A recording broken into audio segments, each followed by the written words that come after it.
ఇవాళటి కథ మద్యానికి మాటొస్తే. చావు బతుకుల మధ్య ఉన్న ఒక వ్యక్తి భార్య మద్యంతో ఇలా అంటుంది. నీ వల్లే నా భర్త ఈ స్థితికి వచ్చాడు, నువ్వు వ్యసనంగా మార్చుకున్నావు కాబట్టి ఈ రోజు చావు బతుకుల మధ్య ఉన్నాడు అని మద్యాన్ని నిందించింది. అప్పుడు మద్యం అంటాడు, పిచ్చిదానా, మొదటిసారి నీ భర్త 16 ఏళ్లప్పుడు అమ్మాయి ప్రేమించి మోసం చేసిందని చద్దామనుకున్నాడు.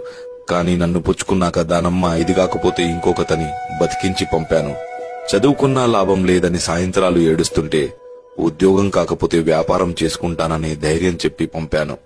అమ్మ చనిపోయినప్పుడు, నాన్న కాలం చేసినప్పుడు నిద్రలేక ఏడుస్తున్న కళ్ళకి మత్తు పొరులు కప్పి నిద్రపుచ్చింది నేనే. మోసాలను మన్నించేలా, కష్టాలను భరించేలా, వెన్నుపోట్లను తట్టుకునేలా ధైర్యం ఇచ్చింది నేనే. పట్టించుకునేవాడు లేనప్పుడు, పలకరించేవాడు కరువైనప్పుడు స్నేహితుడిలా నిలిచింది నేనే. సంసారం ఈదలేక, పెట్టే బాధలు చెప్పుకోలేక చేతగాని దద్దమ్మ అని అంటుంటే ఎక్కడ ఉరితాడికు దగ్గరవుతాడో అని బాధను మరిపించింది నేనే, ఇంటికి పంపించింది నేనే. అన్ని సందర్భాలలో తనకు జీవితం పైన ఆశ ఉంది కాబట్టి నా మత్తును మరుపుగా భావించి ముందుకు సాగాడు.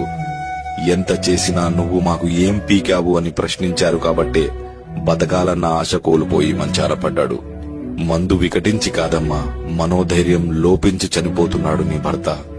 గాజు సీసాల మధ్యలో పడుకున్న గాయం తెలియని వాడికి తూటాలాంటి మాటలతో మనసుని ముక్కలు చేశారు. అమృతం తాగి అబద్ధం చెప్పిన వారి కథలు వినుంటారేమో గాని మందు తాగి అబద్ధం చెప్పిన వాడి కథ ఎవ్వరూ చెప్పుకోరమ్మా.